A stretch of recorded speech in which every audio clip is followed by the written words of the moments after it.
Hello dear students, today I am here with chapter number 10 of your 6th class course book Honeysuckle. Let's start reading the chapter. The title of the chapter is The Banyan Tree, बरगद का पेड़। यहाँ पर नेवले और सांप की एक लड़ाई का वर्णन किया गया है। चलिए शुरू करते हैं। Though the house and grounds belonged to my grandparents, the magnificent old banyan tree was mine, chiefly because grandfather at 65 could no longer climb it. Narrator है जो वो बताता है कि घर और ग्राउंड तो मेरे ग्रैंड पेरेंट्स के हैं, लेकिन जो शानदार बड़ा बूढ़ा बानियन ट्री है वो केवल मेरा है, क्योंकि ग्रैंडफादर 65 एज के हैं और वो उसके ऊपर क्लाइंब नहीं कर सकते हैं।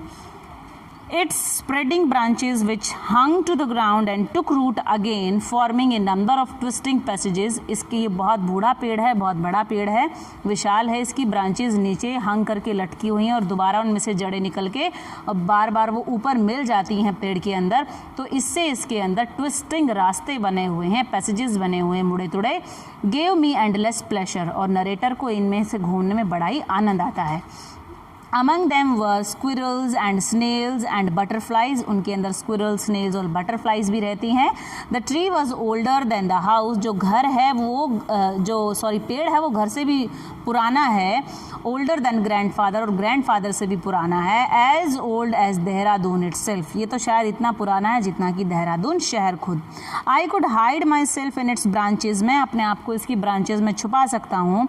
Behind thick seen leaves and spy on the world below. Narrator उसके अंदर छिपकर नीचे स्पाई करता है, जासूसी करता है कि नीचे क्या हो रहा है। My first friend was a small grey squirrel. मेरी पहली फ्रेंड एक ग्रे कलर की स्क्विरल थी, गिलहरी थी। Arching his back and sniffing into the air, he seemed at first to resent my invasion of his privacy. पहले तो ऐसे लगा जब अपनी पूंछ खींच रही थी, अपनी बैक को झटका मार रही थी, जैसे उसको अपनी प्राइवेसी में मेरा दखल पसंद नहीं आया है। But when he found that I did not arm myself with catapult or air gun, catapult जो बच्चे रखते हैं ना, रबड़ से वो मारते हैं पत्थर बांध के, जिसको गुलेल बोलते हैं, कि मेरे पास गुलेल या एयर गन नहीं है। जब उसने देखा गिलहरी ने, he became friendly. And when I started bringing him pieces of cake and biscuit, he grew quite bold and was soon taking morsels from hand.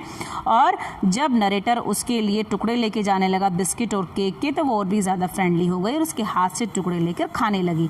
Before long he was delving into my pockets and helping himself to whatever he could find. और अब तो वो गिलहरी क्या करता कि उसके जेब में खुद ही कूद के ढूंढ के निकाल लेता चीज़ों को। He was a very young squirrel, बहुत ही यंग स्क्विरल थी। And his friends and relatives probably thought him foolish and headstrong for trusting a human. और शायद जो उसके रिलेटिव्स और उसके फ्रेंड्स या फैमिली मेम्बर्स थे वो सोचते थे कि वो कितनी मूर्ख है जो एक ह्यूमन को ट्रस्ट करती है। In the spring, when the banyan tree was full of small red figs, birds of all kinds would flock into its branches. The red-bottomed bulbul, cheerful and greedy, parrots, myna and crows, squabbling with one another. During the fig season, the banyan tree was the noisiest place in the garden. और जब उसके ऊपर fig आती, बरगद के ऊपर जब फल आ जाता, तो बहुत सारे पक्षी आ जाते उसके ऊपर और वो बहुत ज़्यादा नॉइसी प्लेस हो जाता था, बहुत शोर होता था उस पर। Halfway up the tree, I had built a crude platform where I would spend the afternoons when it was not too hot. I could read there, propping myself up against the tree with a cushion from the living room. और tree के half way के अंदर ही उसने, narrator ने एक crude platform बना लिया था, एक कच्चा प्लेटफॉर्म बना लिया था जहाँ पर वो अपनी आफ्टरनून गुजारा करता था। वहाँ पर ज़्यादा गर्मी नहीं होती थी क्योंकि वो पेड़ के ऊपर उन्होंने एक मचान बना रखा था और वहाँ पर नरेटर पढ़ सकता था अपने आप को। वहाँ से वो बहुत आराम से लिविंग रूम की तरह रहता था। Treasure island, Huckleberry Finn and the story of doctor Dolittle were some of the books that made up my banyan tree library. और उसने अपनी बानियन ट्री की जो मचान बना रखा था उसमें उसकी लाइब्रेरी थी, वहाँ पर उसने कुछ ऐसी अम्यूज़मेंट भरी पुस्तकें भी रख रखी थी। When I did not feel like reading, I could look down through the leaves at the world below, and on one particular afternoon I had a grandstand view of that classic of the Indian wilds, a fight between a mongoose and a cobra. और एक दिन जब narrator का पढ़ने का मन नहीं था, रीडिंग का मन नहीं था, तो वो नीचे देखने लगा और उसने क्लासिक फाइट देखी जो एक नेवले और The warm breezes of approaching summer had sent everyone, including the gardener, into the house. I was feeling drowsy myself, wondering if I should go to the pond and have a swim with Ramu and the buffaloes. और narrator सोच ही रहा था कि वो क्या करे. When I saw a huge black cobra gliding out of a clump of cactus. वो cactus की एक झाड़ी में से, झुंड में से एक कोबरा को निकलते हुए देखता है. At the same time a mongoose emerged from the bushes and went straight for the cobra. तभी झाड़ियों में से एक मंगूज निकलता है सीधा कोबरा की तरफ. In a clearing beneath the banyan tree in bright sunshine, they came face to face. The cobra knew only too well that the grey mongoose 3 feet long. Cobra बस ये जानता था कि जो मंगूज है वो 3 फीट लंबा है. Was a super fighter, clever and aggressive. But the cobra too was a skilful and experienced fighter. लेकिन कोबरा भी कुछ कम नहीं था. He could move swiftly and strike with the speed of light. वो बहुत तेजी से गति कर सकता था. वो बिजली की गति से, लाइट की स्पीड से चलता था. And the sex behind His long sharp fangs were full of deadly poison. और उसके जबड़े के दोनों तरफ जो थैलियाँ लटकी हुई थी वो जहर से भरी हुई थी. It was to be a battle of champions. ये चैंपियंस की एक बैटल होने वाली थी. Hissing defiance, his forked tongue darting in and out, the cobra raised 3 of his 6 feet off the ground.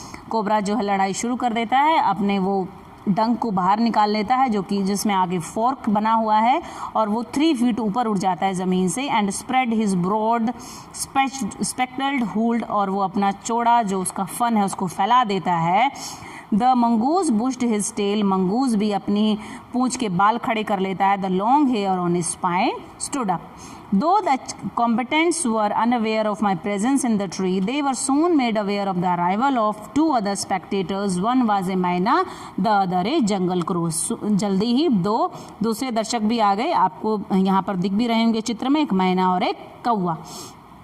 They had seen these preparations for battle and had settled on the cactus to watch the outcome.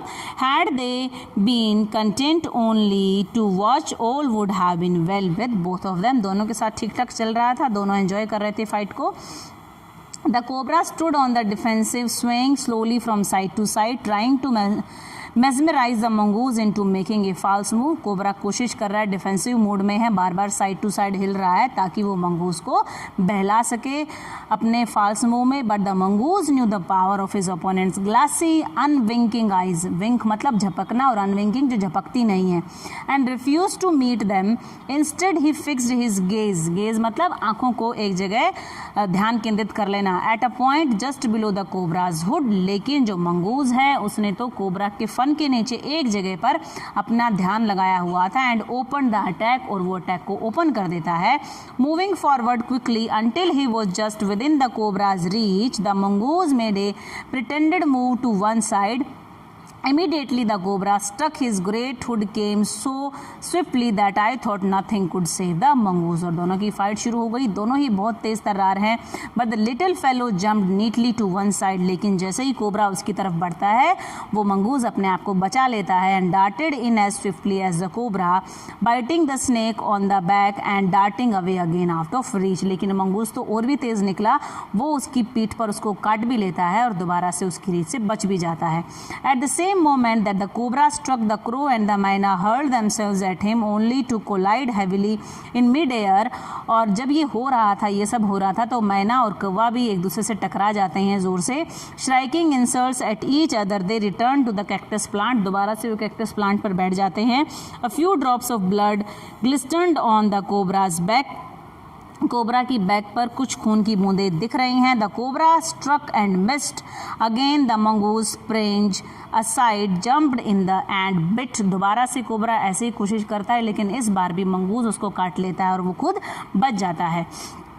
Again the birds dived at the snake, दोबारा से दोनों पक्षी सांप के ऊपर झपट्टा मारते हैं. Bumped into each other instead, दोनों एक दूसरे से टकराते हैं. Return shrieking of the safety of the cactus, और दोबारा कैक्टस की तरफ भागते हैं अपने आप को बचाने के लिए. The third round followed the same, तीसरी बार भी ऐसे ही हुआ. Course as the first but with one dramatic difference, the crow and the myna still determined to take part in the proceeding.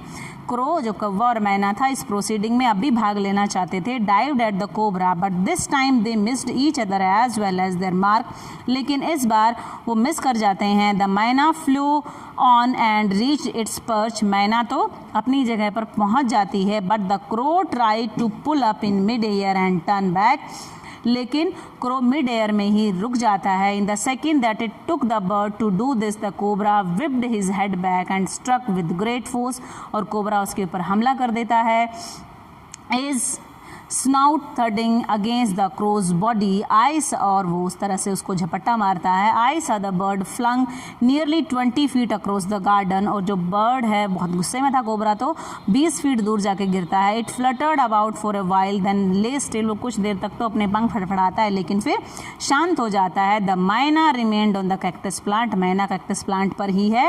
And when the snake and the mongoose return to the fight were wisely decided not to interfere again, और myna को सबक मिल चुका है क्योंकि कौवा मर गया, बार बार सांप के ऊपर झपट्टे मार रहा था, तो इसलिए अब मैना ऐसा नहीं करती है. The cobra was weakening and the mongoose walking fearlessly up to it raised himself on his short legs and with a lightning snap had the big snake by the snout. The cobra writhed and lashed about in a frightening manner and even coiled itself about the mongoose, but to no avail. Cobra कोशिश कर रहा है, कोशिश किए जा रहा है mongoose को अपने झांसे में लेने की, लेकिन वो ऐसा नहीं कर पा रहा. वो अपने शरीर को कॉइल भी कर लेता है उसको फंसाने के लिए.